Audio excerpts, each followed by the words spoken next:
It's a selfish decision to have a home. Okay. Most people shouldn't buy a home.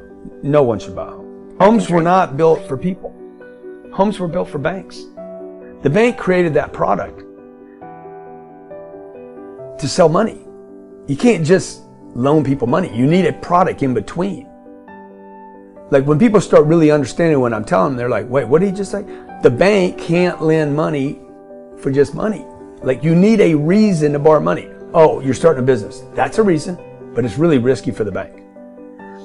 What if a bunch of bankers sitting around drinking bourbon?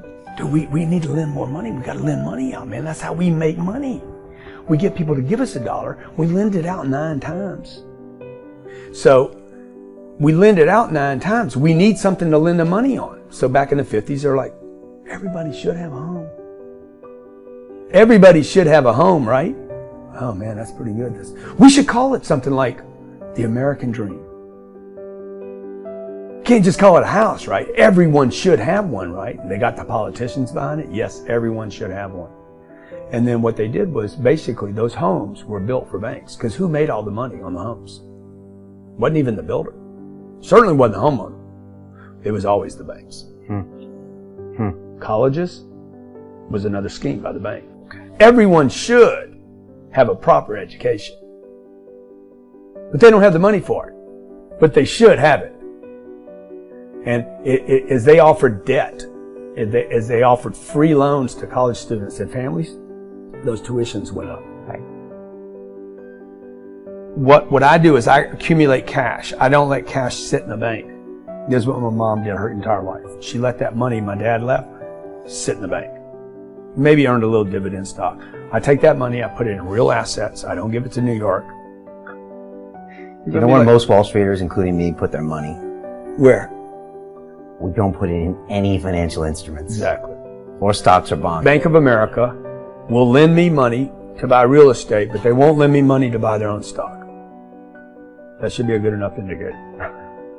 Real, it's real. I can see it. It's a simple business. My real estate will be bigger than all my other businesses combined. It is the easiest, simplest business that I have. It is indestructible. That's the other reason. So twice a year I'm going to go broke. I accumulate cash. Once I get a certain amount, I start looking for a place for that money to go. It's going to go into a real asset. Illiquid is good, not bad. Right. So I don't want liquidity. I don't want money. Illiquid is good because it's in an asset. I don't want access to the money. You know, they say cash is king. Cash is garbage.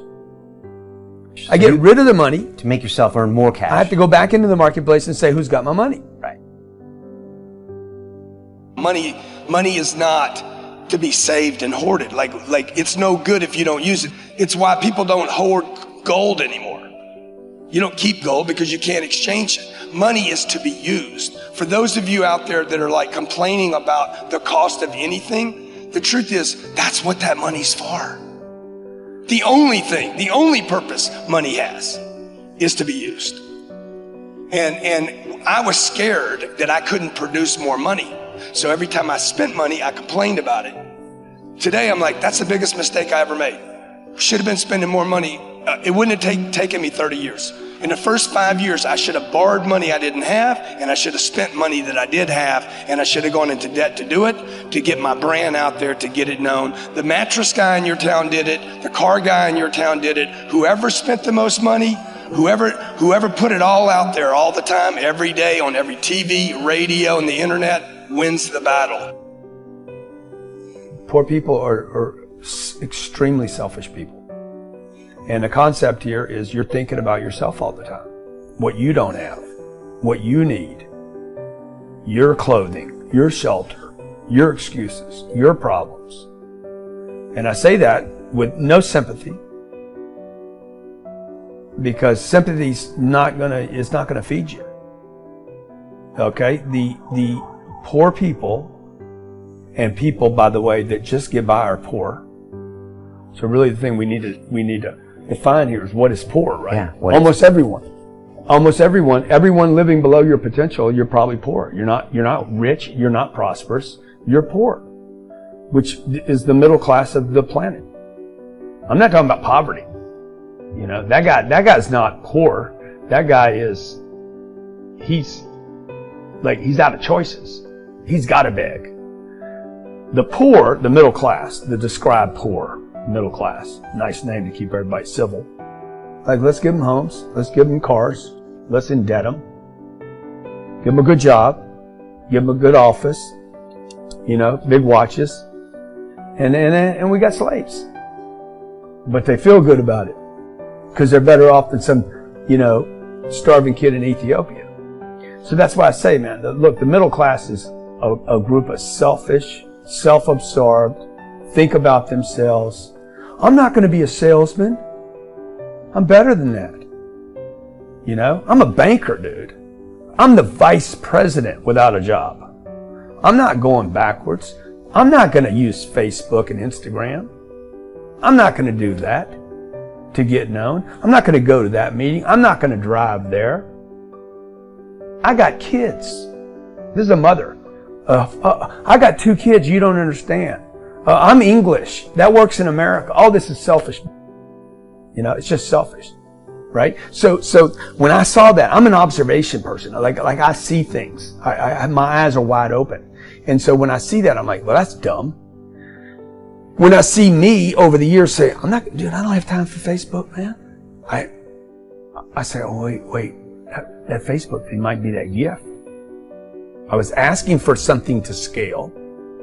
How can I scale the planet? Facebook comes along. The first thing I say is, that's stupid. And I heard that. Okay, every time I've ever said something was dumb or stupid, meant I didn't understand it. That's code for I don't understand it, right? And then I wake up, it's like a caution light goes off in my mind, says, pay attention to that thing. And then I went and got a Facebook page. I didn't hire somebody to give me a Facebook page. I didn't delegate it to somebody else. I went and built my own, learned how to use it, found out what was there, you know, played in that space for a little while, and then I heard about Twitter. So I'm off topic, but the point is that these are gifts, man. They're being delivered to the planet right now. Every day they're being delivered. You know the old saying, the mind is like a parachute. It won't work if it's open. But I want you to add one piece to that. If that parachute is wide open, you're falling straight to the ground. You understand what I'm saying? If it doesn't open, if the mind doesn't open, you're in trouble. If it opens too wide, you're a dead man bouncing or a dead woman bouncing. My point to you is this, okay? Most people do actually have an open mind. The problem is many people, they have a mind that's wide open with no filters, no gates, no protection. You listen to everyone. You listen to everyone on Facebook, everyone on Instagram. You listen to your uncle, your aunt, your mom, your dad. When the mind's too open, you get too much data and you go into confusion. You got to get up. You got to get out. The amount of time you spend outside your proximity or location where you sleep gives you a better chance of being successful. So get up, get out. Go meet the world head on, folks, no matter how bad it is. Go meet whatever it is, okay? You got to make up to somebody. You got to apologize for something you've done. You got to make up the damage of years of neglect and maybe betrayal. And look, I've done all that. I've had all those things where I screwed up over and over and over again. My reputation sucked. You can fix anything. I'm proof that you can fix anything. Anything can be fixed. But you got to fix it. I always say this, pay the price today so you can pay any price in the future. Pay the price now, okay? Pay the price. Look, I've been ridiculed by my peers, by customers, and by competition. I've been judged for working too much, wanting too much, being too colorful, being inappropriate, insensitive, and too out there. I'm trying to figure it out. I've been threatened, I've been sued, I've been betrayed by friends, I've been ripped off, and I've been copied. 30 years, 18-hour days. It's been 30 years. It's probably going to be 30 years for you too. Doubt, uncertainty, insecurities, rejection, disappointment, judgment. It's going to be 30 years of it. Are you willing to pay the price? If anybody thinks you're going to be successful without paying that price, you're wrong.